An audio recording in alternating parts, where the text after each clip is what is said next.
Logika kesombongan intelektual, para pengejar kesaktian mengatakan, kekuatan sejati hanya ada pada baja yang tak bisa tergores, atau raga yang tak bisa mati. Dan logika duniawi berbisik, seorang ulama sepuh di pelosok desa takkan mungkin memiliki kunci yang mampu meruntuhkan hukum alam. Tak ada peluang bagi akal untuk menalar, tak ada tempat bagi logika untuk bersandar.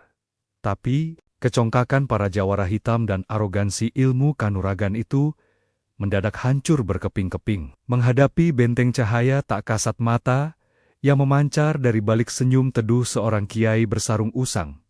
Bayangkan, di sebuah sudut sunyi pesantren buntet, ia merobek hukum gravitasi dan mematikan ego manusia hanya dengan selembar daun jati kering, tanpa perlu merapal mantra yang menggetarkan bumi, tanpa pamer otot yang keras bagai besi. Ia menumbangkan keangkuhan jawara paling mematikan hanya dengan satu tatapan kasih sayang yang menembus dimensi ruh. Dialah sang macan Cirebon, pimpinan tarekat Tijaniyah yang mengubah sunyinya zikir menjadi perisai gaib yang tak tertembus peluru penjajah. Ini bukan sekadar sejarah biasa. Ini adalah epik benturan dua alam, di mana sang pemegang kunci langit meruntuhkan kebatilan dunia dengan satu syarat mutlak. Hancurkan egomu, karena hanya dalam ketiadaan diri, cahaya ilahi akan memancar sempurna, merobek tirani. Sobat hikmah yang dirahmati Allah, sebelum kita menembus dimensi kerahasiaan, untuk menyaksikan bagaimana pertempuran batin paling dahsyat dimenangkan oleh Kiai Abbas Buntet, dan bagaimana ilmu kebal dipaksa tunduk oleh ketawaduan. Mari kita luruskan niat. Kita simak rangkaian kisah agung ini, bukan sekadar hiburan semata, tapi untuk mengambil ibroh, meresapi keajaiban kepasrahan mutlak. Jika Anda percaya bahwa kekuatan sejati lahir dari hati yang hancur karena merendah kepada Sang Pencipta, tekan tombol subscribe sekarang juga. Dan khusus bagi Anda yang mencintai jalan para kekasih Allah, tuliskan Al-Fatihah atau Ya Awaiula di kolom komentar sebagai tanda takzim kita pada warisan spiritual mereka. Sudah siap menyaksikan terkuaknya rahasia makan Cirebon yang mengguncang jagat spiritual? Mari kita mulai. Pesisir utara Jawa Barat, khususnya wilayah Kesultanan Cirebon, sejak berabad-abad lampau, selalu diselimuti oleh kabut mistis yang pekat.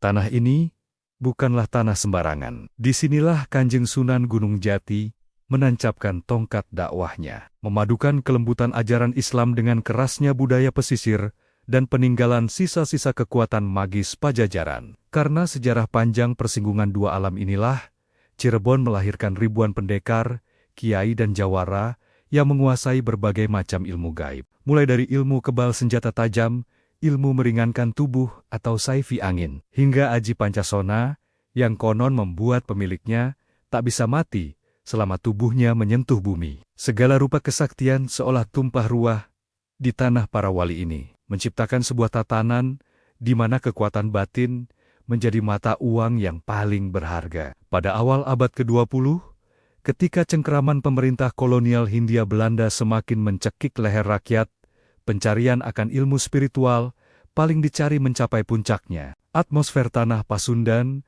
kian memanas. Bukan hanya karena mesiu Belanda, melainkan karena rasa lapar akan perlindungan gaib. Para pemuda, jawara, dan pimpinan laskar perlawanan dari berbagai penjuru tanah Pasundan hingga Jawa Tengah berbondong-bondong mengembara. Mereka keluar masuk hutan, bertapa di gua-gua gelap lereng Gunung Ciremai yang angker, dan merendam diri di muara sungai pada malam bulan purnama yang dingin menusuk tulang. Tujuan mereka hanya satu, mencari ilmu pamungkas yang bisa membuat mereka kebal dari peluru mar, caus, pasukan elit Belanda, dan ditakuti oleh kawan maupun lawan. Mereka mendambakan kekuatan yang mampu membuat raga mereka sekeras karang agar tak terkalahkan di medan laga. Namun, di antara ribuan perguruan silat dan padepokan ilmu batin yang tersebar di seantero Jawa Barat, ada satu nama yang selalu diucapkan dengan nada bergetar dan penuh penghormatan oleh para jawara kelas atas. Nama itu bukanlah nama sebuah gua pertapaan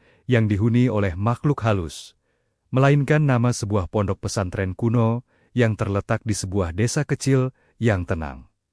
Pesantren Buntet. Di pesantren yang dinaungi oleh pepohonan rindang itulah bersemayam seorang ulama raksasa yang menjadi epicentrum kekuatan spiritual di tanah Jawa Barat. Beliau adalah Kiai Haji Abbas bin Abdul Jamil, atau yang lebih dikenal dengan sebutan Kiai Abbas Buntet. Di mata masyarakat awam dan intelijen militer Belanda, Kiai Abbas hanyalah seorang ulama sepuh yang menghabiskan waktunya dalam kesederhanaan, mengajarkan kitab kuning, ilmu fikih, dan tafsir Al-Quran kepada para santrinya yang haus akan ilmu agama. Namun, di mata dunia persilatan dan para penempuh jalan hakikat atau para salik, Kiai Abbas adalah makan Cirebon yang sesungguhnya. Desas-desus tentang kesaktiannya melampaui logika manusia biasa dan kerap menjadi buah bibir di kedai-kedai para jawara. Konon, sebutir debu yang diusap oleh tangannya bisa menjadi lebih keras dari baja, dan tatapan matanya mampu melumpuhkan ilmu kebal paling sakti dari seorang jawara hitam, tanpa beliau harus beranjak dari tempat duduknya sedikit pun. Kekuatan beliau tidak terletak pada mantra yang diteriakkan, melainkan pada diamnya yang menyimpan badai. Suatu senja di tahun 1930-an, halaman pesantren Buntet, yang biasanya hanya diisi oleh lantunan suara santri mengaji, mendadak dicekam ketegangan yang amat luar biasa.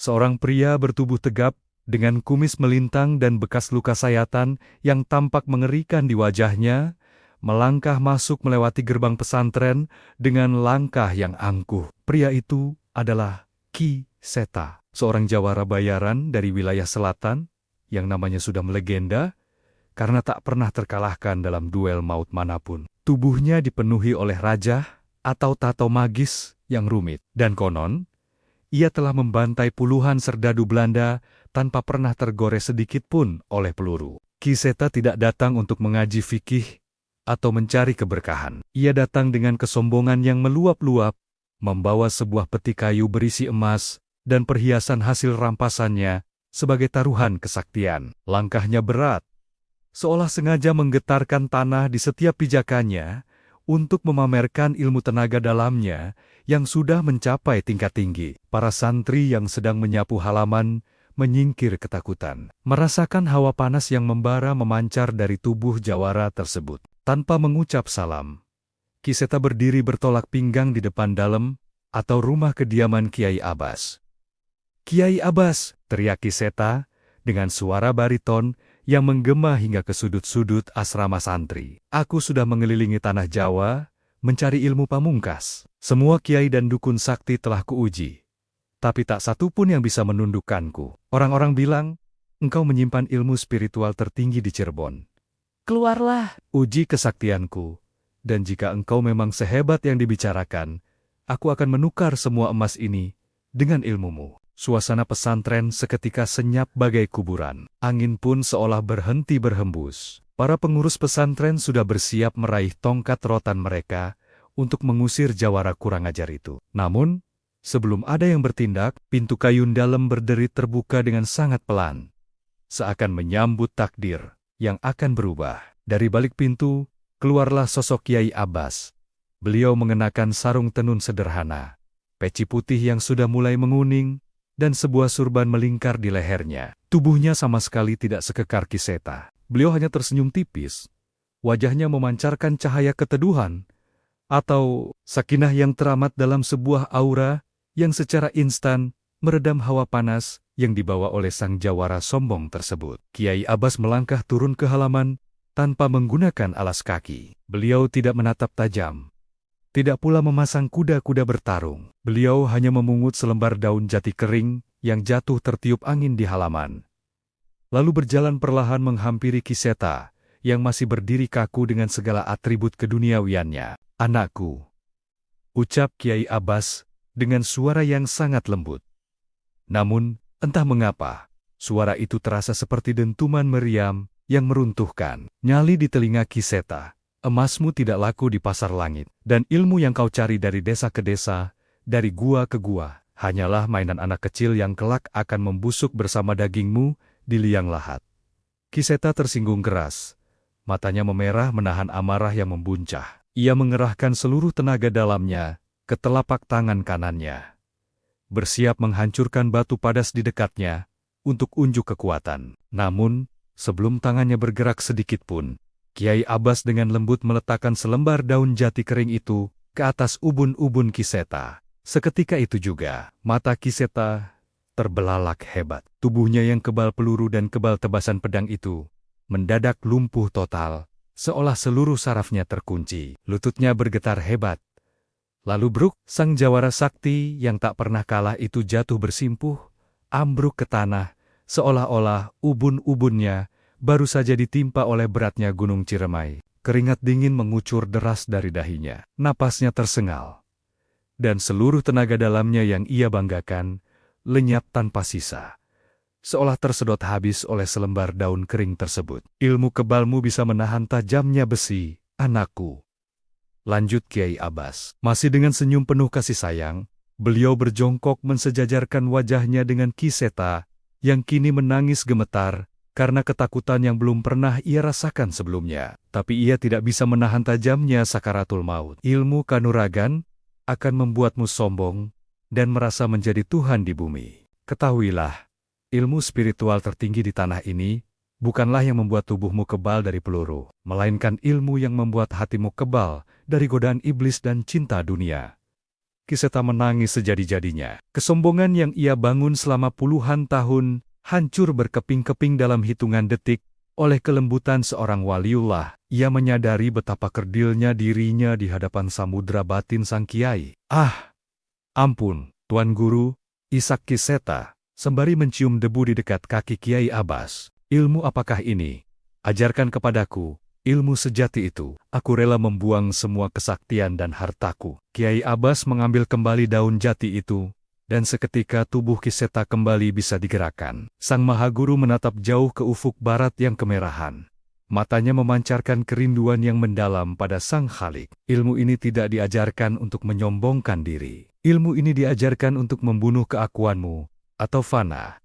Bisik Kiai Abbas. Jalannya sangat sunyi, namun ia tersambung langsung tanpa perantara keharibaan Rasulullah SAW dalam keadaan sadar atau yakaza. Orang-orang menyebutnya tarekat Tijaniyah. Kata Tijaniyah meluncur dari lisan Kiai Abbas, menggetarkan langit sore Cirebon dan menandai dimulainya sebuah perjalanan ruhani yang akan mengubah sejarah Jawa Barat selamanya. Malam kian merambat di pesantren Buntet. Namun sisa-sisa ketegangan di halaman tadi masih terasa menggelayut di udara. Kiseta, sang jawara, yang dulunya ditakuti di seantero wilayah selatan, kini duduk bersimpuh di dalam-dalam yang hanya diterangi lampu minyak temaram. Di hadapannya, Kiai Abbas duduk dengan ketenangan yang menghujam. Jemarinya perlahan memutar butiran tasbih kayu yang tampak mengilap dimakan waktu. Kiseta merasa seperti seekor burung kecil di hadapan samudra luas. Ia merasa telanjang, seolah-olah seluruh rahasia hidupnya, semua dosa dan keangkuhan yang ia simpan bertahun-tahun terbaca dengan jelas oleh sorot mata teduh sang kiai. Engkau telah lama berkelana mencari perlindungan pada besi dan mantra. Kiseta, ucap Kiai Abbas, memecah kesunyian malam. Suaranya rendah namun berwibawa, seperti gema dari kedalaman sumur sejarah. Namun, perlindungan yang engkau bangun selama ini hanyalah fata morgana. Engkau mengira dirimu kebal, padahal hatimu sedang sekarat tertusuk belati kesombonganmu sendiri. Ilmu yang engkau banggakan itu adalah pemberian dari makhluk yang kelak akan menuntut bayaran mahal darimu di hari kematian. Kiseta tertunduk lesu. Air mata mengalir melewati bekas luka sayatan di pipinya. Luka yang didapatnya saat ia dengan pongah menantang maut di masa lalu. Lalu, apakah masih ada jalan bagiku, Tuan Guru? Setelah semua kegelapan yang kulalui, mampukah aku memegang cahaya yang engkau sebut sebagai tarekat Tijaniyah itu? Tanyanya dengan suara serak yang penuh dengan kepasrahan. Ia menyadari bahwa kekosongan yang ia rasakan setelah tenaga dalamnya dicabut oleh selembar daun jati kering tadi adalah awal dari kerinduan yang sangat hebat akan Tuhan. Kiai Abbas tersenyum, senyuman yang seolah merangkul seluruh luka hati Kiseta. Beliau menjelaskan bahwa tarekat Tijaniyah bukanlah sekadar kumpulan wirid untuk mendapatkan kekeramatan. Ini adalah jalan eksklusif yang dibangun di atas pondasi mahabbah, cinta dan khidmah pelayanan. Di dalam tarekat ini, seorang pengikut dilarang keras mencari kedigdayaan duniawi. Syarat mutlaknya adalah melepaskan semua jenis jimat mantra, dan keterikatan pada guru-guru batin selain Syekh Ahmad Al-Tijani dan Rasulullah SAW. Bagi seorang jawara, ini adalah ujian paling berat. Ia harus rela menjadi manusia biasa di mata manusia, namun menjadi istimewa di mata langit. Malam ini, aku akan membimbingmu untuk mati sebelum ajalmu tiba, bisik Kiai Abbas. Beliau kemudian mulai melakukan proses talqin atau inisiasi ruhani. Ki Seta diminta untuk memejamkan mata dan meletakkan tangan kanannya di atas dadanya sendiri. Kiai Abbas membacakan kalimat-kalimat istighfar dan salawat dengan getaran yang sangat kuat, hingga Ki Seta merasa seolah-olah ruangan itu dipenuhi oleh ribuan malaikat yang sayapnya saling beradu. Setiap kata yang meluncur dari lisan sang kiai terasa seperti arus listrik yang membersihkan kotoran di setiap pembuluh darah sang jawara. Tiba-tiba, Ki Seta merasakan sensasi yang luar biasa. Ia merasa tubuhnya tidak lagi menyentuh lantai kayu. Ia merasa ditarik masuk ke dalam sebuah lorong cahaya yang sangat terang, namun sejuk. Di sana, ia tidak melihat apa-apa selain rasa syukur yang membuncah.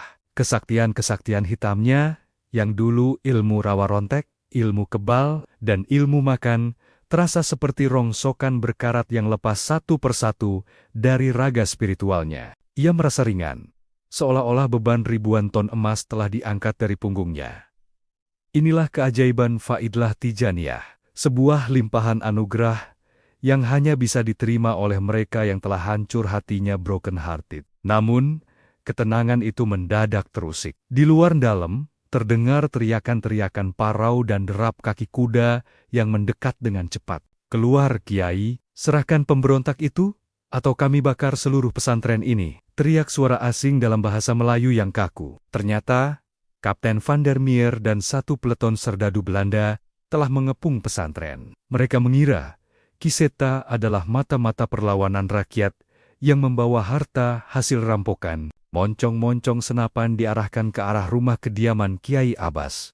Dengan jari-jari serdadu yang sudah berada di pelatuk, siap memuntahkan timah panas kapan saja. Kiai Abbas tidak bergeming. Beliau tetap memejamkan mata sejenak, menyelesaikan wiridnya dengan tenang. Seolah-olah teriakan serdadu itu hanyalah suara nyamuk di telinga. Beliau menatap Ki Seta, yang tampak mulai gelisah.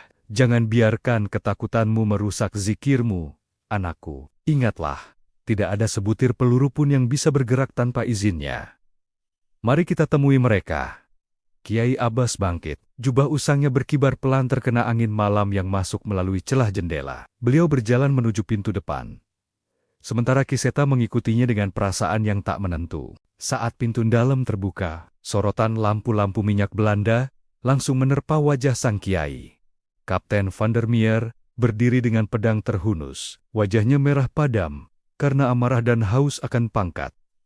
Kiai Abbas, serahkan jawara itu dan emasnya, atau sejarah pesantren Buntet berakhir malam ini, hardiknya. Namun, Kiai Abbas hanya diam. Beliau melangkah turun ke halaman, berdiri tepat di hadapan barisan senapan yang siap menembak. Ki Seta berdiri di sampingnya. Jantungnya berdegup kencang, namun ia terus menggumamkan zikir yang baru saja ia terima. Sesuatu yang aneh mulai terjadi saat para serdadu mencoba menekan pelatuk senapan mereka. Mendadak seluruh senjata itu macet serentak. Tidak ada satupun mesiu yang meledak. Suasana menjadi sunyi senyap. Hanya suara gemertak pelatuk yang gagal memicu api. Kapten Van der Meer terbelalak. Ia mencoba menarik pelatuk pistolnya berkali-kali. Namun senjatanya seolah-olah telah berubah menjadi sepotong besi mati yang tak berguna. Di mata mereka, Kiai Abbas dan Ki Seta tampak diliputi oleh kabut tipis berwarna keemasan yang membuat pandangan para serdadu menjadi kabur. Senjatamu tidak punya daya di tanah ini, Kapten, ucap Kiai Abbas dengan nada datar. Pulanglah, sebelum bumi ini sendiri yang memintamu kembali. Ketakutan yang amat sangat tiba-tiba menyergap hati Kapten Van der Meer. Ia merasa kakinya melemas dan nyalinya ciut saat menatap mata Kiai Abbas yang berkilau di kegelapan. Inilah kekuatan sejati dari tarekat Tijaniyah yang mulai ditunjukkan sebuah perlindungan yang bukan berasal dari mantra, melainkan dari ketaatan mutlak kepada sang penguasa alam. Malam itu, di bawah tatapan tajam Kapten Van der Meer yang masih gemetar, karena senjatanya macet secara misterius. Kiai Abbas melangkah maju satu tindak. Halaman pesantren Buntet yang tadinya bising oleh derap kaki kuda dan bentakan serdadu, kini berubah menjadi medan perang energi yang sunyi. Para serdadu Belanda saling pandang dengan wajah pucat pasi. Mereka adalah pasukan terlatih yang telah menaklukkan berbagai medan pertempuran.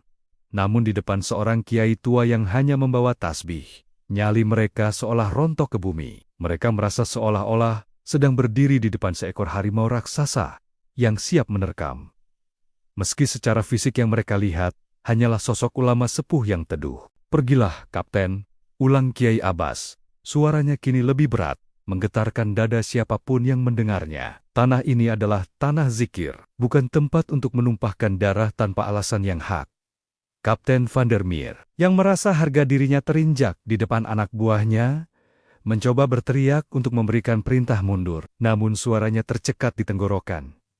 Ketakutan purba menghantam batinnya. Ia merasa jika ia berani maju satu langkah lagi, tanah di bawah kakinya akan terbelah.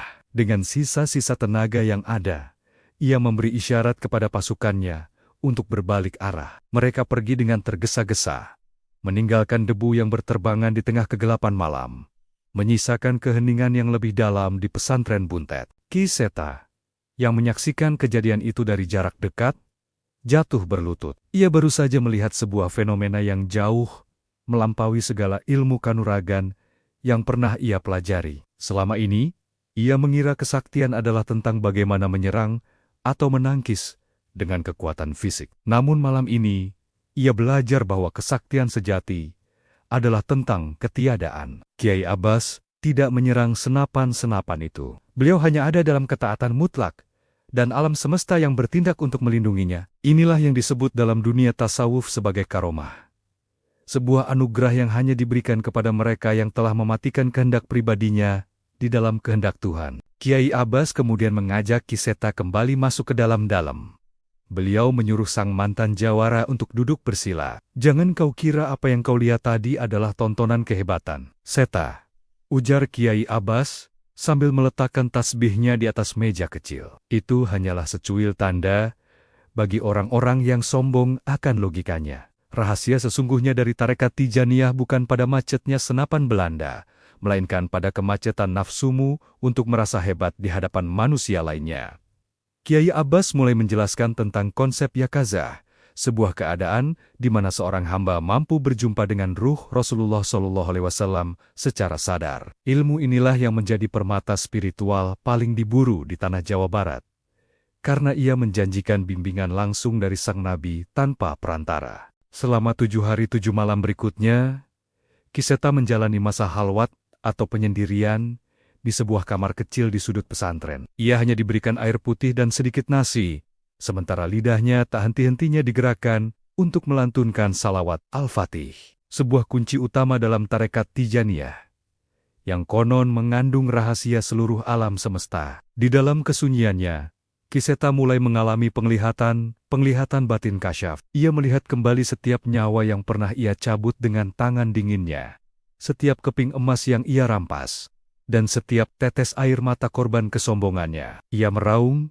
menangis, dan memohon ampun hingga suaranya serak. Di titik terendah jiwanya itulah, setitik cahaya mulai muncul di tengah kegelapan batinnya. Kiai Abbas memantau perkembangan murid barunya itu dari jauh. Beliau tahu bahwa, untuk menjadi wadah cahaya Tijaniyah, bejana ruhani Ki Seta harus dihancurkan terlebih dahulu, agar bisa dibentuk kembali menjadi baru. Sementara itu, di luar pesantren, desas-desus tentang kegagalan pasukan Belanda di Buntet mulai menyebar luas. Para jawara lain yang mendengar berita itu bukannya takut, justru semakin penasaran. Mereka mulai berbisik-bisik tentang ilmu makan Cirebon yang mampu memadamkan api mesiu tanpa menyentuh. Gelombang pengembara spiritual dari berbagai daerah, mulai dari Banten, Bogor, hingga Tasikmalaya mulai bergerak menuju Cirebon. Mereka tidak lagi mencari ilmu kebal, melainkan mencari sosok Kiai Abbas untuk membuktikan kebenaran kabar tersebut. Namun,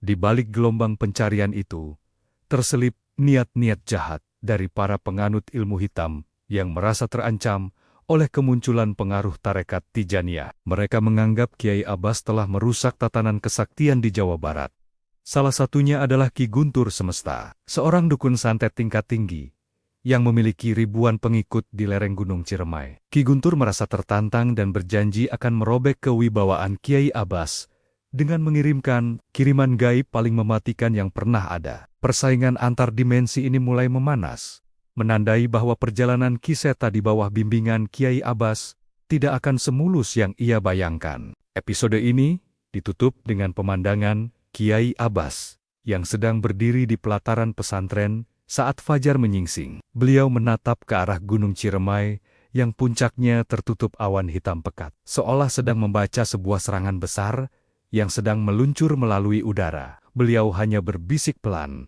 "Hasbunallah wa ni'mal wakil, cukuplah Allah menjadi penolong kami." Sementara di kejauhan, terdengar suara guntur yang menggelegar, meski langit sedang cerah, menandakan bahwa perang spiritual sesungguhnya baru saja dimulai. Awan hitam yang menggantung di puncak Gunung Ciremai bukanlah awan biasa. Di mata orang awam, itu mungkin pertanda hujan badai akan segera menyapu Cirebon.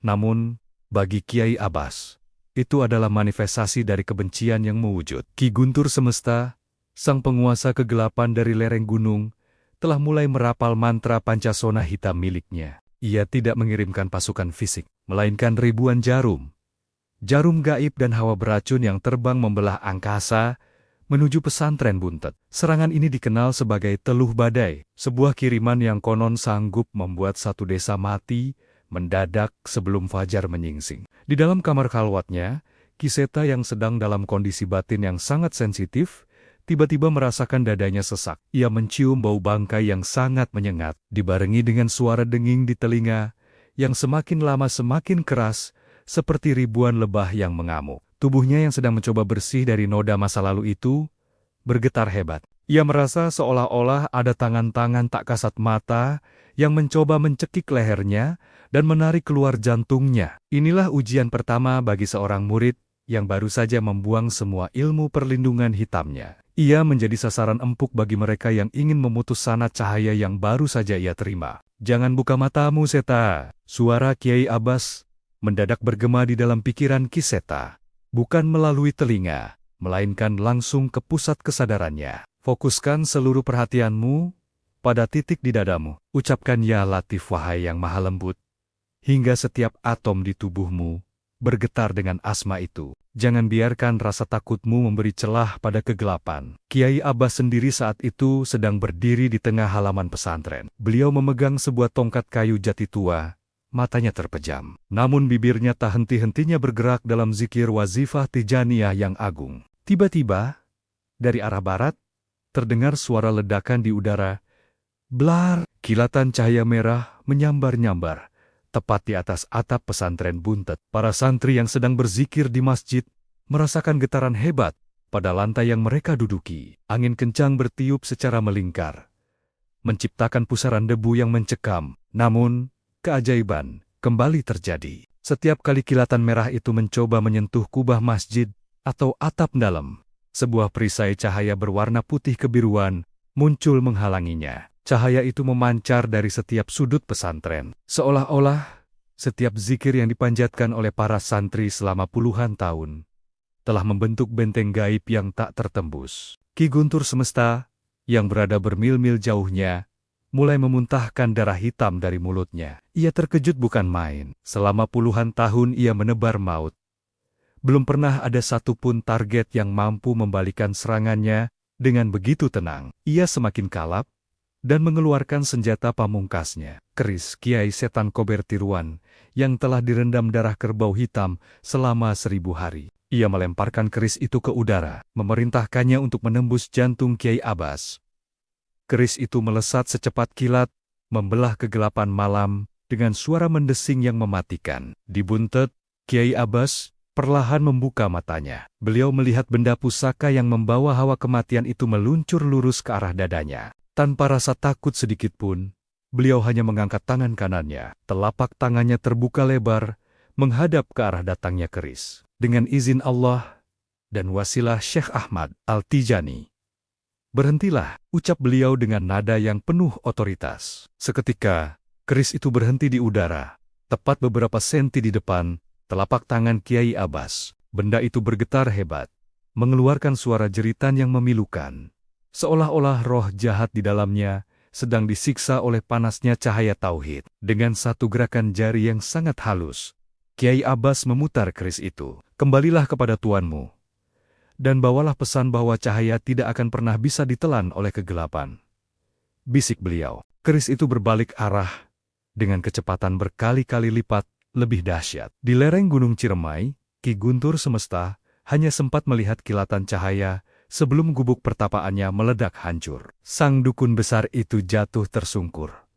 Seluruh kekuatannya lumpuh, dan ia menyadari bahwa ia baru saja berbenturan dengan makan yang tak hanya menguasai bumi, tapi juga memegang mandat dari langit. Pagi harinya, kabut di Cirebon perlahan menipis, digantikan oleh sinar matahari yang sangat hangat. Ki Seta keluar dari kamar halwatnya dengan wajah yang pucat namun bersinar. Ia mendapati Kiai Abbas sedang menyapu halaman dengan tenang, seolah-olah tidak terjadi pertempuran dahsyat semalam. Ki Seta mendekat dan bersujud di kaki sang guru. "Tuan Guru, aku merasakan badai itu. Aku merasa hampir mati," isaknya. Kiai Abbas menghentikan sapunya dan menepuk bahu Ki Seta.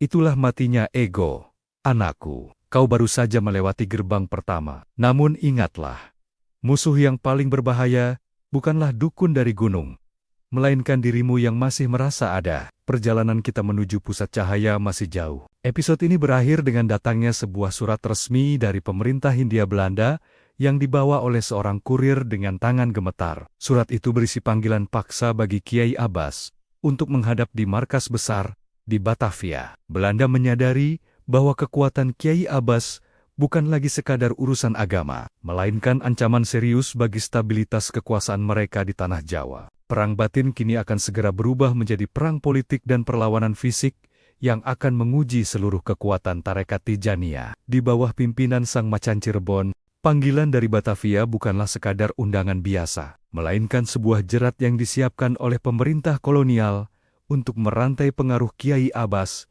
yang kian meluas. Di bawah tekanan Gubernur Jenderal, militer Belanda mulai mencium bahwa kekuatan di pesantren Buntet bukan hanya soal tumpukan kitab kuning, melainkan sebuah gerakan spiritual yang mampu menyatukan simpul-simpul perlawanan rakyat. Pada pagi yang dingin, sebuah mobil hitam mewah milik pemerintah Hindia Belanda, pemandangan yang sangat kontras dengan kesederhanaan pesantren, berhenti tepat di depan gerbang. Kiai Abbas menerima surat itu dengan tenang. Beliau tidak menolak, namun tidak pula menunjukkan ketakutan. Bagi beliau, berangkat ke Batavia adalah bagian dari safar ruhani, sebuah perjalanan untuk menunjukkan bahwa kebenaran takkan bisa dipenjara oleh tembok kolonial. Ki Seta, yang kini telah menjadi murid setia, bersikeras untuk mendampingi. "Tuan Guru, biarkan aku menjadi tamengmu. Belanda itu licik, mereka tidak mengenal aturan kiai," pinta Ki Seta dengan sorot mata yang kembali tajam. Namun kali ini ketajamannya bukan karena amarah, melainkan kesetiaan. Kiai Abbas hanya mengangguk pelan. "Ikutlah, tapi ingat, senjatamu adalah zikirmu, bukan ototmu." Perjalanan menuju Batavia memakan waktu yang cukup lama. Namun di sepanjang jalan, fenomena aneh terjadi. Setiap kali mobil yang membawa Kiai Abbas melewati desa-desa di wilayah Jawa Barat, orang-orang tanpa diperintah keluar dari rumah mereka. Para petani meletakkan cangkulnya. Para pedagang meninggalkan dagangannya.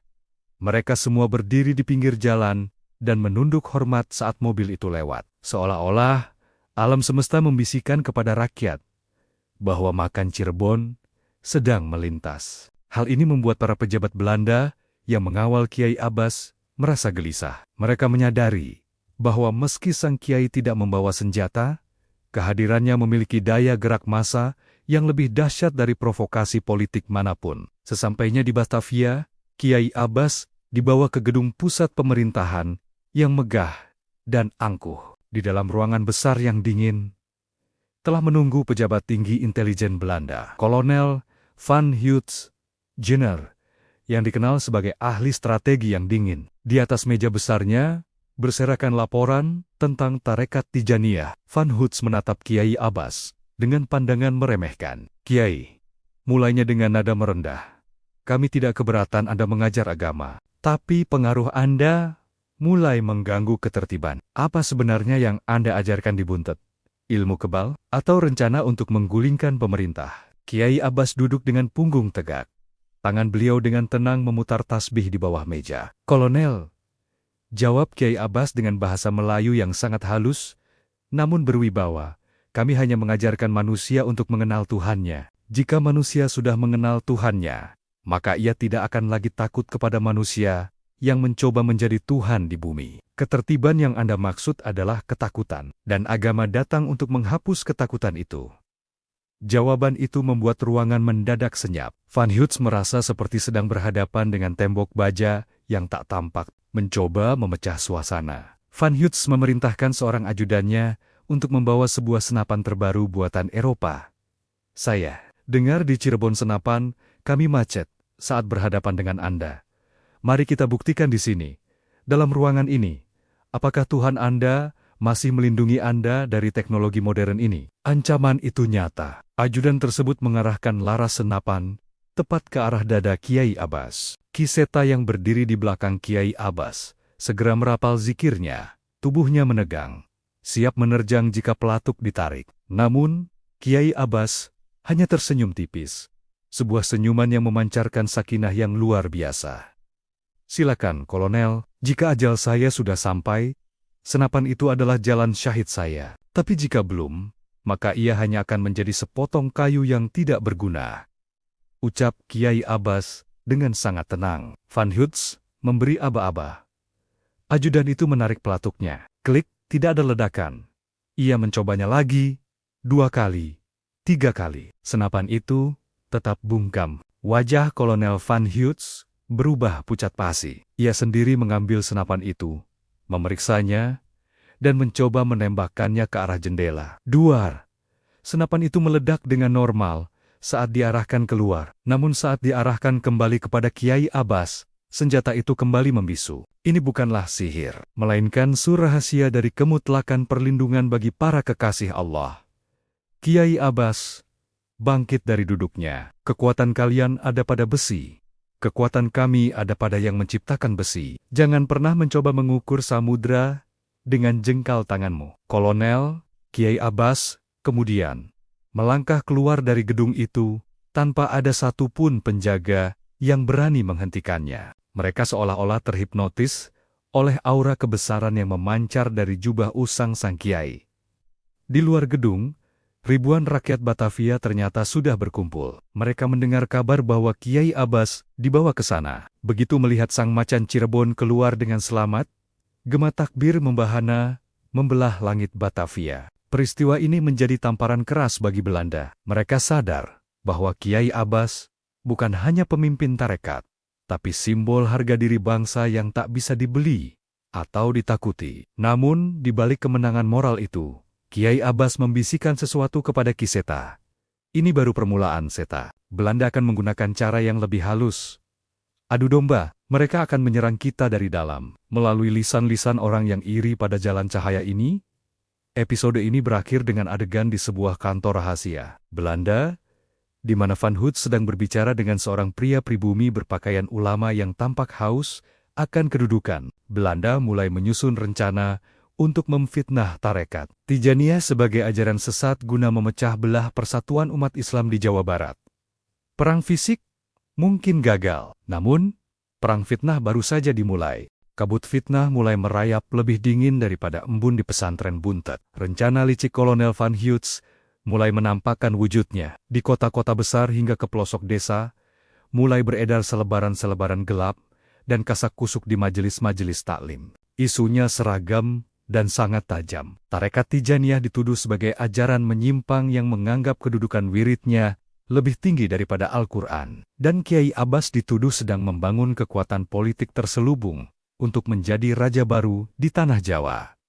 Inilah taktik Davide, impera pecah belah yang paling mematikan, menyerang seorang wali melalui lisan sesama saudaranya sendiri. Puncaknya terjadi ketika sebuah delegasi yang terdiri dari beberapa ulama, bentukan Belanda, mereka yang telah terbujuk oleh janji jabatan sebagai Hoofd penghulu datang mengunjungi Buntet. Mereka tidak datang dengan salam persaudaraan, melainkan dengan wajah-wajah penuh selidiki dan kitab-kitab yang dibuka di bagian bab kesesatan. Di halaman pesantren yang bersejarah itu, di bawah pohon-pohon rindang, sebuah perdebatan besar digelar. Rakyat dan para jawara berkumpul dalam diam, merasakan ketegangan yang lebih menyiksa daripada ancaman bayonet Belanda. Kiai Abbas, ujar salah seorang delegasi dengan nada suara yang sengaja dikeraskan agar didengar orang banyak. Benarkah engkau mengajarkan bahwa zikirmu bisa menjamin seseorang masuk surga tanpa hisab? Dan benarkah engkau mengaku bisa berjumpa dengan Rasulullah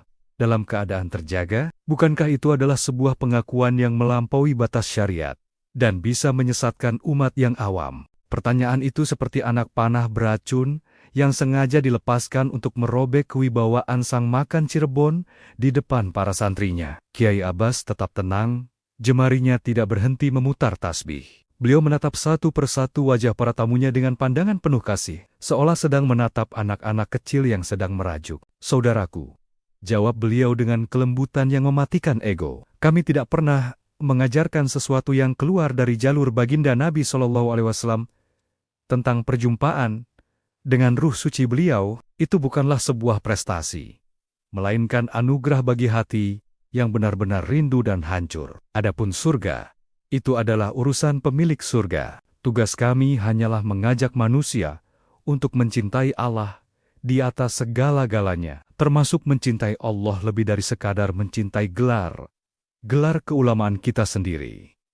Mendengar jawaban itu, sang delegasi semakin tersudut. Mereka mulai mengeluarkan argumen teknis yang rumit, mencoba menjebak Kiai Abbas dalam labirin kata-kata. Namun, Kiseta yang berdiri di samping Kiai Abbas tidak tahan lagi melihat gurunya di pojokan. Hawa panas mulai memancar dari tubuh mantan jawara itu. Tangannya mengepal, siap untuk membungkam mulut-mulut yang dianggapnya penuh fitnah tersebut. Namun, saat Kiseta hendak melangkah maju, tangan Kiai Abbas yang ringkih namun kokoh menahan lengannya. "Seta, tetaplah dalam zikirmu," bisik Kiai Abbas. "Jika kau membalas kebencian dengan amarah, maka kau tidak ada bedanya dengan mereka. Biarkan kebenaran yang membela dirinya sendiri."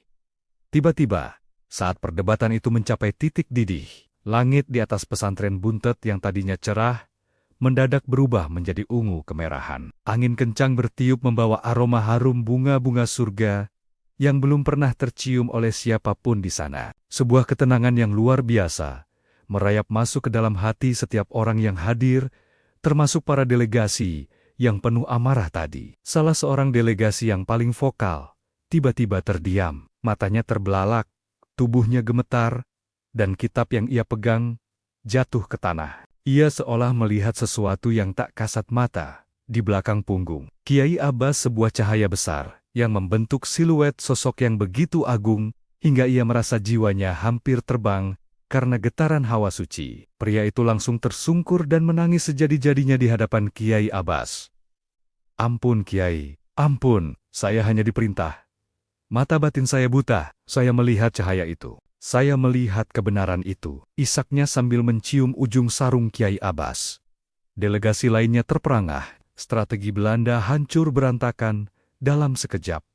Bukan karena debat intelektual, melainkan karena tajali penampakan cahaya batin yang tak bisa dibantah oleh argumen manapun. Fitnah yang ditiupkan justru berbalik menjadi gelombang simpati yang lebih besar. Rakyat semakin yakin bahwa Kiai Abbas bukan sekadar kiai biasa, melainkan pelindung spiritual yang hakiki. Di Batavia, Kolonel Van Hughes yang menerima laporan kegagalan ini melemparkan gelasnya ke dinding. Ia sadar, selama Kiai Abbas masih memegang hati rakyat melalui tarekat Tijaniyah, Belanda tidak akan pernah benar-benar bisa menguasai Jawa Barat. Namun, Kiai Abbas tidak merasa menang. Beliau masuk ke dalam masjid dan bersujud.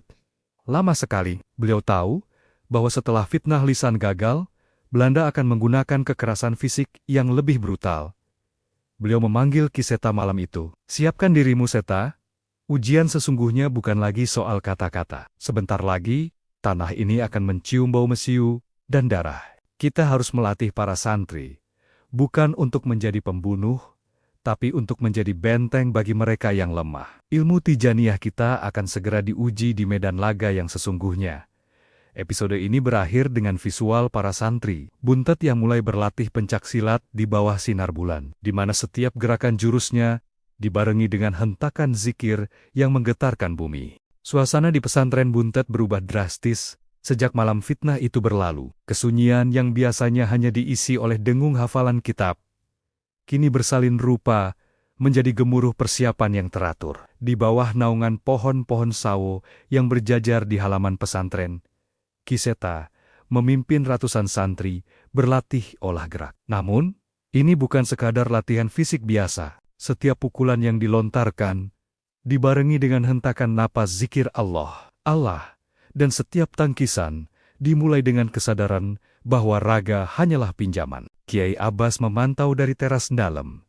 Beliau menyadari bahwa waktu bagi diplomasi telah habis. Belanda telah menabuh genderang perang dengan mengirimkan pasukan tambahan ke wilayah Cirebon untuk melakukan pembersihan terhadap unsur-unsur yang dianggap subversif. Di suatu fajar yang dingin, Kiai Abbas memanggil para santri senior dan para jawara yang telah bertaubat ke dalam masjid. Di tengah remang cahaya pelita, beliau mengeluarkan sebuah peti kayu tua. Di dalamnya tersimpan gulungan kain putih yang bersih dan harum. Ini bukan sekadar kain, ucap Kiai Abbas dengan nada yang menggetarkan sanubari. Ini adalah sorban-sorban yang telah didoakan di bawah naungan Faidlah Tijaniyah. Pakailah di kepalamu sebagai pengingat bahwa mahkotamu adalah ketauhidan. Jika kalian maju ke medan laga, jangan sekali-kali niatkan untuk membunuh, tapi niatkanlah untuk memadamkan kebatilan.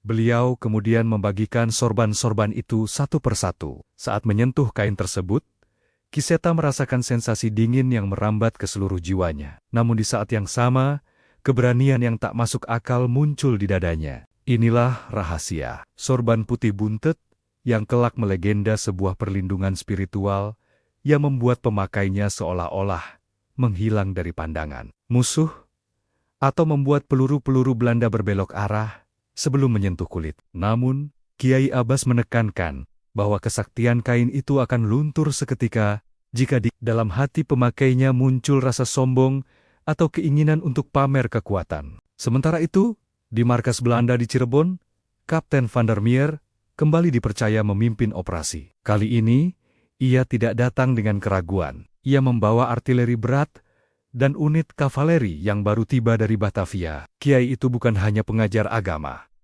Dia adalah jenderal tanpa seragam.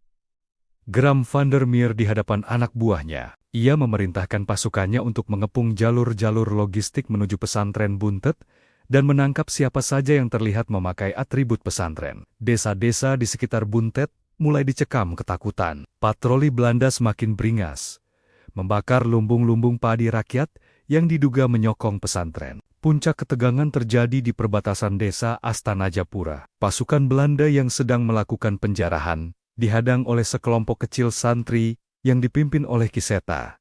Jumlah mereka tidak seimbang. 10 santri bersenjatakan bambu runcing dan golok melawan satu peleton serdadu dengan senapan laras panjang. Van der Meer tertawa meremehkan dari atas kudanya. "Tembak mereka semua! Jangan sisakan satu pun ekstremis ini," teriaknya. Senapan-senapan Belanda pun menyalak secara serentak, memuntahkan timah panas ke arah para santri yang berdiri tenang dalam barisan zikir. Namun, pemandangan yang menyusul kemudian membuat nyali para serdadu Belanda seolah dicabut paksa. Peluru-peluru yang seharusnya merobek daging itu seolah membentur dinding kaca tak kasat mata di depan para santri. Sebagian peluru jatuh ke tanah, seperti kerikil yang dilemparkan anak kecil. Dan sebagian lagi membal-balik ke arah para penembaknya sendiri. Ki Seta, dengan sorban putih melilit kepalanya, melangkah maju dengan tenang. Setiap kali ia mengayunkan tangannya, embusan angin yang sangat kuat tercipta, membuat kuda-kuda pasukan Belanda jatuh tersungkur ketakutan. "Kalian menyerang kami dengan mesiu, kami membalas dengan ridha Tuhan kami," teriak Ki Seta. Suaranya menggelegar, dibarengi dengan gemuruh yang muncul dari langit yang tiba-tiba mendung. Para santri lainnya mulai merangsek maju. Pertempuran jarak pendek tak terhindarkan. Namun, anehnya, Para santri tidak menggunakan senjata mereka untuk membantai. Mereka hanya melumpuhkan tangan-tangan serdadu yang memegang senjata. Van der Meer, yang melihat pasukannya kocar-kacir, mencoba menembakkan pistolnya berkali-kali ke arah Kiseta. Namun senjatanya kembali macet, persis seperti peristiwa di Buntet beberapa waktu lalu. Berita tentang kekalahan memalukan pasukan elit Belanda di Astana Japura menyebar seperti api di atas rumput kering. Rakyat Jawa Barat yang selama ini tertekan mulai bangkit keberaniannya. Mereka melihat bahwa Makan Cirebon dan pasukannya benar-benar memiliki perlindungan dari langit. Namun, di balik kemenangan itu, Kiai Abbas tetap bersujud di malam hari dengan air mata yang membasahi sajadah. Beliau tahu bahwa Belanda tidak akan tinggal diam setelah dipermalukan secara fisik. Ujian keikhlasan kita baru saja dimulai. Seta, bisik beliau saat Kiseta melaporkan kemenangan mereka. Jangan mabuk oleh kemenangan ini, karena musuh yang sesungguhnya sedang menyiapkan perang yang akan membelah bumi Jawa. Perang melawan saudara sendiri yang telah dibutakan oleh mas kolonial. Episode ini berakhir dengan adegan Kapten Van der Meer yang sedang berlutut di depan seorang pribumi berpakaian ningrat yang memiliki sorot mata licik. Mereka sedang menunjuk sebuah peta yang memperlihatkan titik-titik lemah pertahanan pesantren Buntet. Belanda mulai menyadari bahwa untuk mengalahkan Kiai Abbas, mereka tidak bisa menggunakan peluru, melainkan harus menggunakan pengkhianatan dari dalam garis keturunan yang sama. Kemenangan di Astana Japura memang membangkitkan nyali rakyat.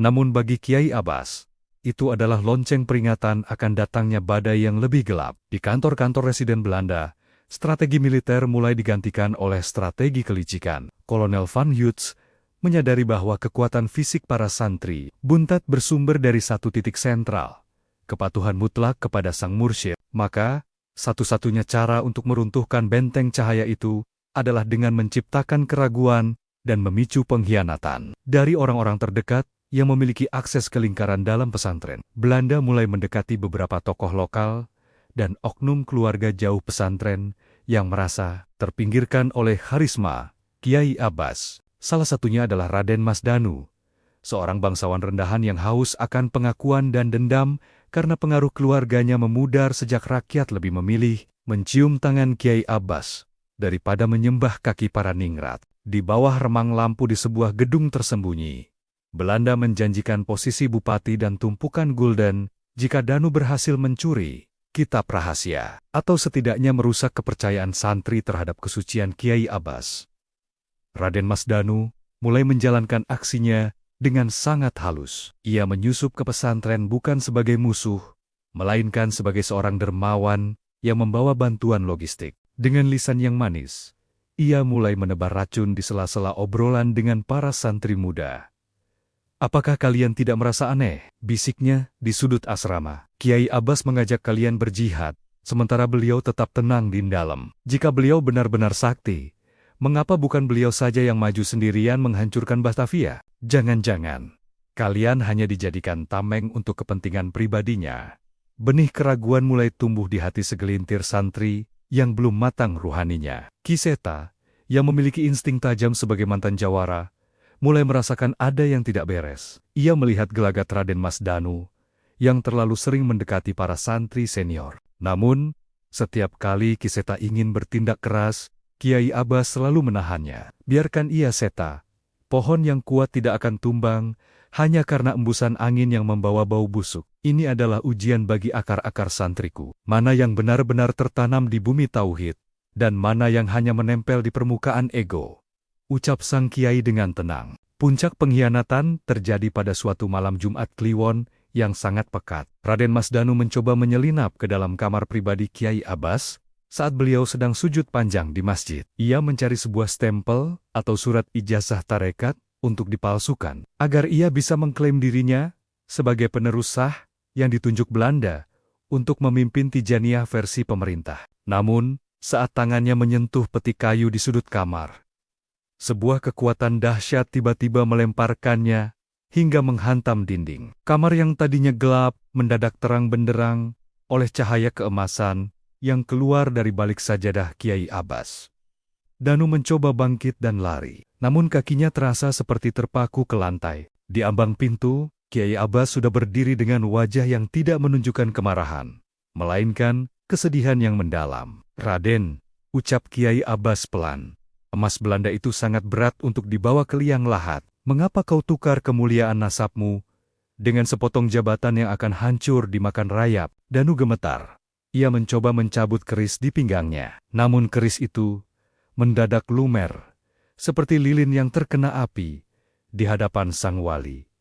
Di luar, pasukan Belanda yang sudah menunggu aba-aba dari Danu mulai merangsek masuk ke area pesantren melalui jalur rahasia yang diberikan oleh sang pengkhianat. Namun, mereka tidak menemukan Kiai Abbas yang ketakutan. Sebaliknya, mereka disambut oleh barisan santri yang dipimpin oleh Ki Seta, yang kali ini tidak lagi menggunakan bambu runcing, melainkan kekuatan doa yang membuat setiap langkah serdadu Belanda terasa seperti berjalan di atas bara api. Setiap kali kaki serdadu menyentuh tanah pesantren, mereka berteriak kepanasan meski tidak ada api yang terlihat. Kekacauan itu berakhir dengan larinya pasukan Belanda dalam keadaan kocar-kacir. Sementara Raden Mas Danu jatuh lumpuh total di hadapan Kiai Abbas, bukan karena pukulan fisik, melainkan karena hancurnya batin setelah melihat kebenaran yang tak bisa ia miliki. Kiai Abbas memerintahkan para santri untuk tidak menyakiti Danu, bawa dia ke perbatasan desa. Biarkan ia hidup untuk menyaksikan bahwa cahaya Allah tidak bisa dibeli dengan pengkhianatan. Perintah beliau. Namun, peristiwa malam itu menyisakan luka di hati para santri. Mereka sadar bahwa musuh yang paling berbahaya bukanlah yang memakai seragam militer, melainkan mereka yang makan di piring yang sama, namun memiliki hati yang bercabang. Kiai Abbas memanggil Ki Seta setelah fajar tiba. Ujian pengkhianatan ini hanyalah bayangan dari ujian yang lebih besar. Belanda sudah sangat terdesak. Mereka akan memanggil kekuatan dari negeri seberang. Sebuah kekuatan mistis yang mereka klaim mampu menandingi cahaya timur.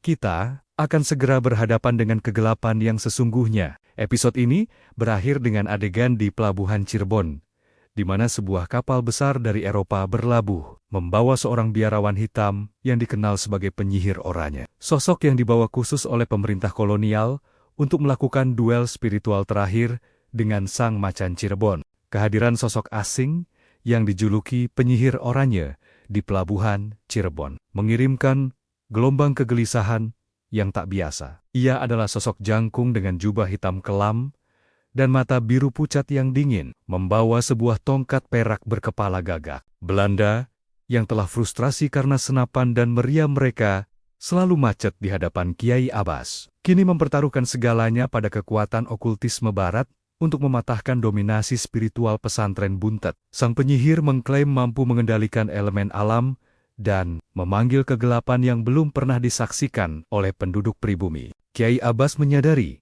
bahwa pertempuran kali ini tidak akan terjadi di halaman pesantren atau di medan perang terbuka, melainkan di dimensi ruhani yang lebih tinggi. "Seta," panggil Kiai Abbas dengan nada yang sangat serius. "Malam ini, jangan biarkan ada santri yang keluar dari masjid. Teruslah melantunkan Hizbul Ber dan salawat Al-Fatih tanpa putus. Apapun yang kau dengar di langit, jangan kau tengok." Pertempuran ini adalah antara tauhid yang murni melawan sihir yang dikeraskan oleh nafsu. Tepat saat tengah malam mencapai puncaknya, langit di atas Cirebon mendadak berubah menjadi merah darah. Angin kencang bertiup dari arah laut, membawa hawa dingin yang menusuk tulang. Sementara petir menyambar-nyambar tanpa suara guntur. Di puncak tertinggi Gunung Ciremai, sang penyihir mulai melakukan ritualnya, mencoba menarik energi bumi untuk menghancurkan Buntet. Namun, Kiai Abbas tidak bergerak dari sajadahnya. Beliau hanya duduk bersila, memejamkan mata, dan mulai masuk ke dalam kedalaman zikir sur.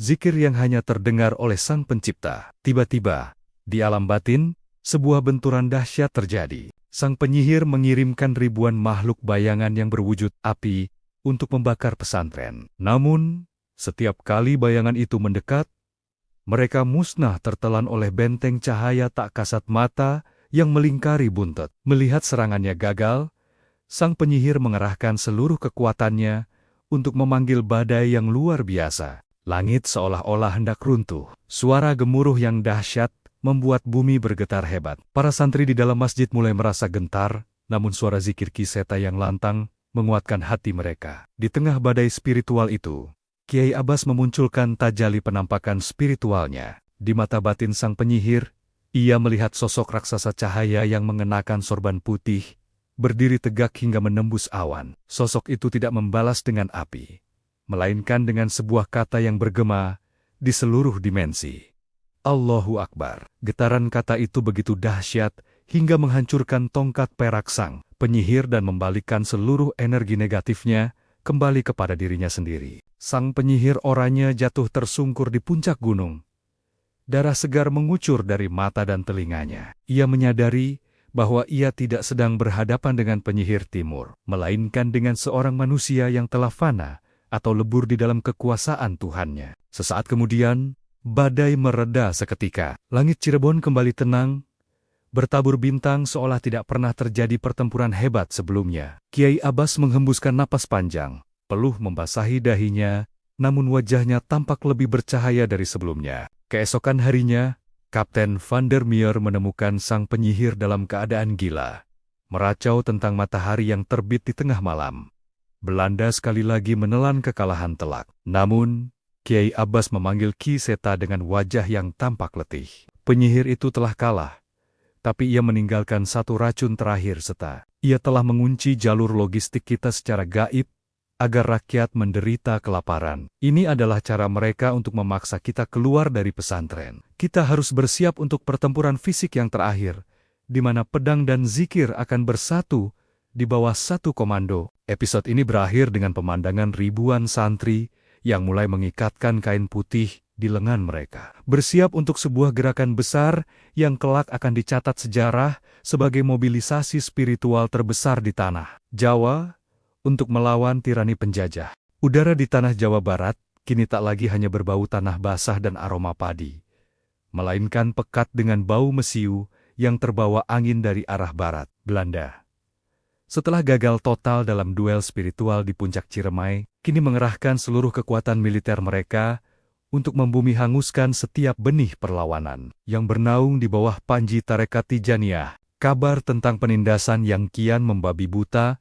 di wilayah Banten dan Cilegon sampai ke telinga Kiai Abbas seperti dentuman genderang perang yang tak bisa lagi diabaikan. Para petani yang tak berdosa dipaksa bekerja hingga mati, sementara para kiai diintimidasi agar bungkam. Waktunya telah tiba, Seta, ucap Kiai Abbas pada suatu pagi yang merah. Beliau tidak lagi duduk di atas sajadah di dalam-dalam, melainkan berdiri di tengah halaman pesantren, mengenakan jubah putih bersih dengan sorban yang melilit kokoh di kepala. Islam tidak mengajarkan kita untuk mencari permusuhan, tapi Islam melarang kita untuk diam saat kezaliman menginjak-injak martabat manusia. Hari ini, zikir kita harus mewujud dalam gerak. Setiap langkahmu adalah tasbih, dan setiap tebasan pedangmu adalah takbir untuk meruntuhkan keangkuhan takhta kolonial. Ki Seta segera memberikan komando. Ribuan santri yang selama ini berlatih dalam sunyi, kini bergerak seperti gelombang laut yang tak terbendung. Mereka bukan lagi sekadar pemuda desa yang lugu. Mereka telah bertransformasi menjadi pasukan gelombang putih. Di lengan mereka terikat kain putih sebagai tanda suci, dan di hati mereka terpatri janji untuk tidak akan mundur, meski dihadang oleh barisan meriam. Perjalanan menuju garis depan pertempuran diwarnai dengan fenomena yang menggetarkan. Di setiap desa yang dilewati, penduduk bergabung dengan membawa apa saja golok, bambu runcing, hingga batu. Semuanya ingin menjadi bagian dari sejarah yang sedang ditulis oleh sang macan Cirebon. Kapten Van der Meer, yang merasa nyawanya dipertaruhkan setelah kegagalan beruntun, menyiapkan jebakan besar di sebuah lembah sempit menuju arah Banten. Ia menempatkan artileri berat di perbukitan, siap menghujani pasukan santri dengan bom dari jarak jauh.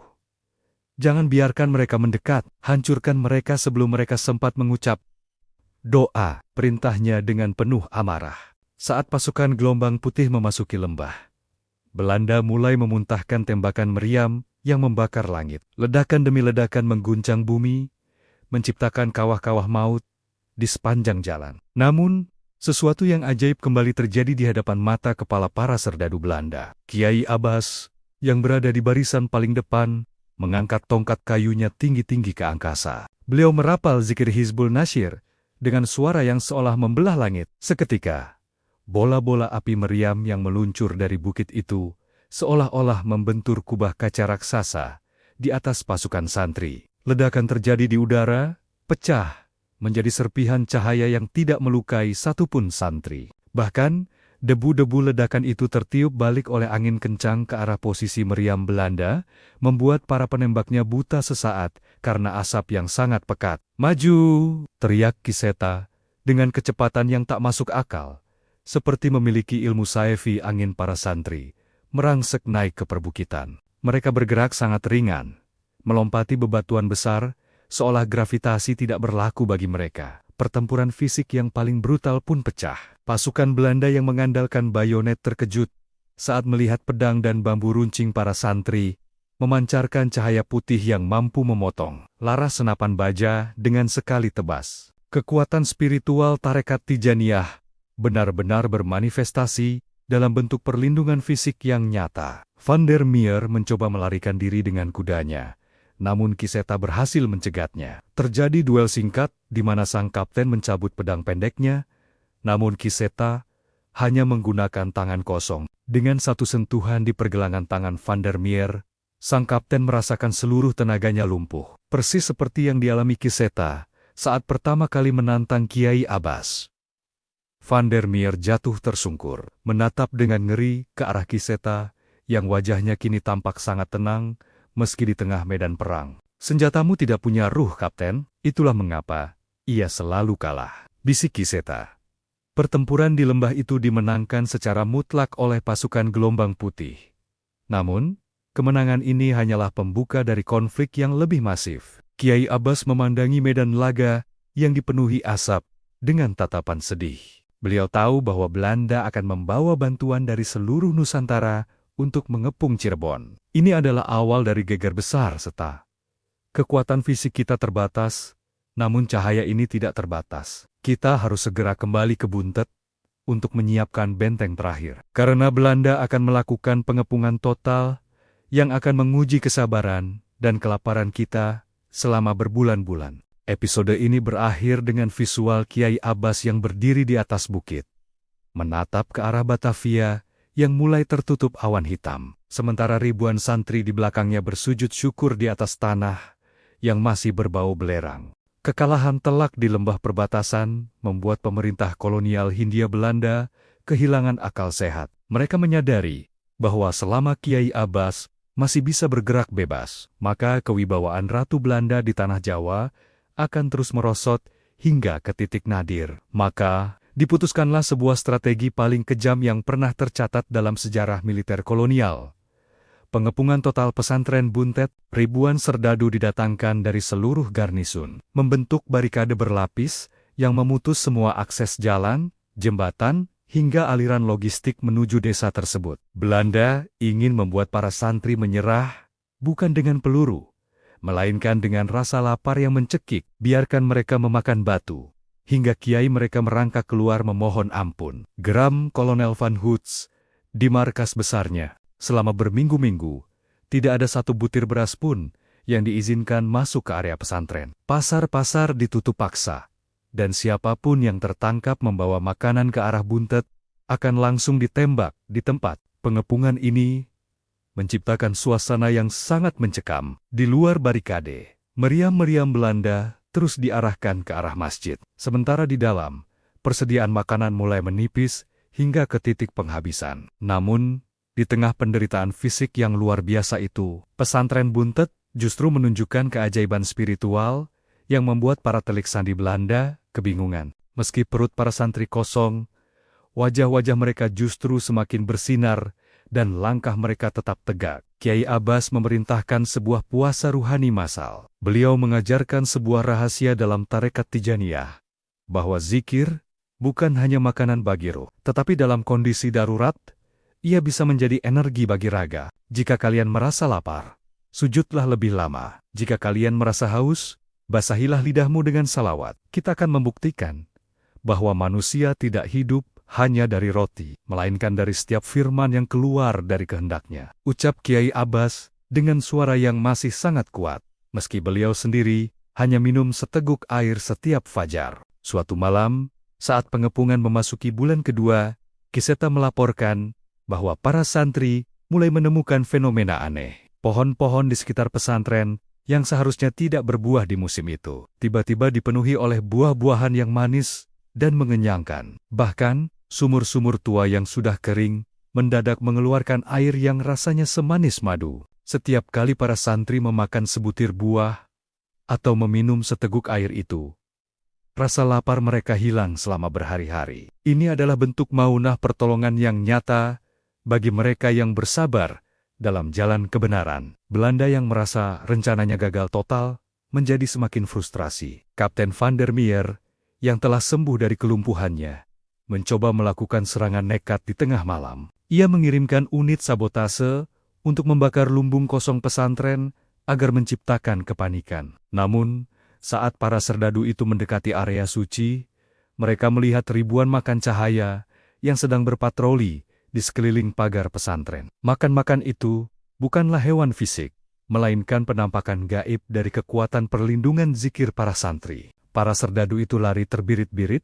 banyak yang menjadi gila karena trauma melihat makhluk-makhluk agung tersebut. Puncak dari pengepungan ini terjadi saat Kiai Abbas memutuskan untuk keluar dari dalam dan berdiri di garis depan barikade Belanda, sendirian tanpa pengawal. Beliau membawa sebuah nampan kecil yang berisi segenggam pasir. Di hadapan moncong senapan para serdadu yang gemetar, Kiai Abbas meniup pasir itu ke arah pasukan Belanda. "Pergilah kalian bersama angin yang membawa kesombongan kalian," ucap beliau. Seketika, badai pasir yang sangat dahsyat muncul secara mendadak di tengah cuaca yang tenang. Pasukan Belanda terlempar, tenda-tenda mereka hancur, dan meriam-meriam mereka tertimbun tanah. Pengepungan itu pecah dalam sekejap oleh kekuatan alam yang tunduk pada titah sang wali. Van Hughes akhirnya menyadari bahwa ia tidak sedang melawan manusia biasa, melainkan melawan sebuah kekuatan spiritual yang tak bisa dikalahkan oleh strategi militer manapun. Pengepungan pun ditarik mundur secara memalukan. Namun, kemenangan ini hanyalah jeda singkat sebelum Kiai Abbas memanggil Ki Seta untuk tugas terakhir. "Seta, pertempuran kita di dunia ini sudah hampir selesai. Belanda telah menyerah secara batin. Namun mereka akan tetap mencatat kita dalam sejarah sebagai musuh. Tugasku adalah menjaga sanad ini agar tetap murni hingga akhir zaman. Aku akan melakukan perjalanan terakhir ke Tanah Suci, dan engkaulah yang harus menjaga api Tijaniyah ini di Tanah Jawa."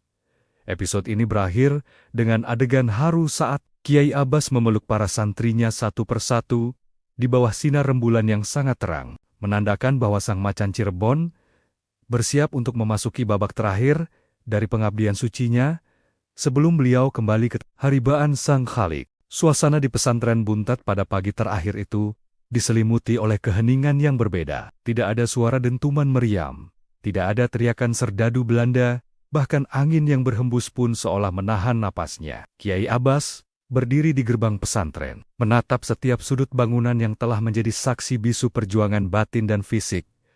Selama puluhan tahun, beliau telah memutuskan untuk berangkat memenuhi panggilan suci ke Tanah Suci Makkah, sebuah perjalanan yang dirasakan oleh para santri senior sebagai isyarat bahwa masa tugas sang makan Cirebon di bumi persada sudah hampir mencapai puncaknya. Ki Seta berdiri tepat di belakang gurunya, matanya berkaca-kaca. Sang mantan jawara yang dulu begitu angkuh, kini telah berubah menjadi pribadi yang lembut, namun memiliki kedalaman spiritual yang tak terukur. Ia tahu bahwa meski raga Kiai Abbas akan berangkat, cahaya yang telah ditanamkan ke dalam dadanya tidak akan pernah padam. "Tuan Guru," bisik Ki Seta dengan suara bergetar, "siapakah yang akan menjadi pelindung kami jika Belanda kembali dengan dendam yang lebih besar?" Kiai Abbas berbalik, tersenyum dengan keteduhan yang membuat hati siapapun yang melihatnya merasa damai. Beliau meletakkan tangannya di dada Ki Seta.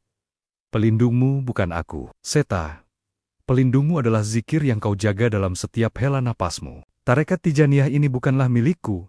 Ini adalah amanah dari Rasulullah SAW melalui Syekh Ahmad Al-Tijani. Selama engkau menjaga kemurnian niat, selama engkau tidak mengharapkan pujian dunia, maka perlindungan langit akan selalu menyertaimu. Ingatlah, musuh yang paling nyata bukan lagi mereka yang memegang senapan, melainkan fitnah akhir zaman yang akan mencoba mengaburkan antara kebenaran dan kebatilan." Kiai Abbas kemudian menyerahkan sebuah tasbih kayu zaitun miliknya kepada Ki Seta. Beliau berpesan agar api dakwah di Jawa Barat terus dinyalakan melalui jalan cinta dan kasih sayang, bukan melalui kekerasan yang didasari nafsu. Beliau juga menegaskan bahwa kekuatan spiritual paling tinggi di tanah Jawa bukanlah ilmu kebal, melainkan keberanian untuk tetap bersujud saat dunia sedang memuja takhta dan harta. Inilah ilmu spiritual paling dicari yang sesungguhnya sebuah kunci untuk membuka pintu kedekatan dengan Sang Pencipta tanpa sekat. Kepergian Kiai Abbas menuju Tanah Suci diiringi oleh ribuan rakyat yang tumpah ruah di pelabuhan. Bahkan, beberapa perwira Belanda yang pernah berhadapan dengan beliau di medan perang tampak berdiri di kejauhan dengan sikap hormat yang tulus. Mereka mungkin musuh dalam politik, namun ruh mereka mengakui kebesaran jiwa Sang Waliullah. Kapten Van der Meer, yang kini telah mengundurkan diri dari militer, tampak menunduk dalam saat kapal mulai menjauh dari dermaga. Ia menyadari bahwa ia baru saja menyaksikan seorang manusia yang telah menundukkan dunia dengan cara meninggalkannya. Tahun-tahun berlalu, dan kabar wafatnya Kiai Abbas di Tanah Suci akhirnya sampai ke Buntet. Namun, tidak ada ratapan yang berlebihan. Bagi para penganut tarekat Tijaniyah, kewafatan seorang mursyid hanyalah perpindahan dimensi dari alam lahir ke alam batin yang lebih luas. Ki Seta melanjutkan perjuangan sang guru, menjaga ribuan santri, dan memastikan bahwa setiap butir tasbih yang berputar di tanah Jawa Barat tetap membawa semangat perlawanan terhadap kezaliman. Nama Kiai Abbas Buntet pun abadi, tertulis dalam tinta cahaya sebagai simbol kemenangan tauhid atas kesombongan materi. Kisah Sang Makan Cirebon ini menjadi pengingat abadi bagi kita semua, bahwa di balik setiap peristiwa sejarah yang kasat mata, selalu ada tangan-tangan gaib yang bekerja melalui hati-hati yang suci. Misteri pimpinan tarekat Tijaniyah Kiai Abbas bukanlah terletak pada selembar daun yang beratnya seperti gunung, melainkan pada ketulusannya untuk hancur di hadapan Tuhan, agar Tuhan sendiri yang berdiri membela hambanya. Di tanah Jawa Barat yang penuh mistis, ilmu ini akan tetap menjadi rahasia yang paling diburu. Namun, hanya bisa ditemukan oleh mereka yang berani membakar egonya hingga tak bersisa. Subhanallah, selesai sudah perjalanan epik kita mengungkap rahasia Sang Macan Cirebon. Bagaimana, Sobat Hikmah? Bergetar rasanya menyadari betapa mahalnya harga sebuah ketawaduan dan matinya ego di hadapan Sang Khalik. Kiai Abbas Buntet telah mengajarkan kita bahwa kekuatan sejati bukan terletak pada tajamnya senjata, melainkan pada beningnya hati dan mutlaknya kepasrahan. Apakah kisah perjuangan spiritual ini sudah cukup untuk meruntuhkan keangkuhan hati kita hari ini? Jangan biarkan hikmah yang menggetarkan jiwa ini berhenti di layar Anda. Jika Anda merasa mendapatkan setetes embun ilmu dari kisah ini, tekan tombol like sekarang juga, agar algoritma menyebarkan kobaran semangat tauhid ini ke seluruh penjuru negeri. Share video ini kepada keluarga dan sahabat sebagai amal jariah penyambung sanad kebaikan. Dan bagi Anda yang belum bergabung dalam perjalanan spiritual ini, tekan tombol subscribe dan nyalakan loncengnya agar tidak ketinggalan serial kisah Waliullah Nusantara berikutnya. Sebagai tanda takzim dan rasa syukur kita atas warisan ilmu Sang Mursyid, mari kita luangkan sejenak waktu untuk mendoakan beliau dan para guru kita. Silakan tuliskan doa terbaik Anda atau cukup ketik Al-Fatihah KH Ususon Kiai Abbas Buntet di kolom komentar. Semoga keberkahan ilmu beliau mengalir pula ke dalam hati kita semua. Terima kasih telah menyimak hingga akhir. Sampai jumpa di jejak keramat para kekasih Allah berikutnya. Wallahul muwaffiq ila aqwamit thoriq. Wassalamualaikum warahmatullahi wabarakatuh.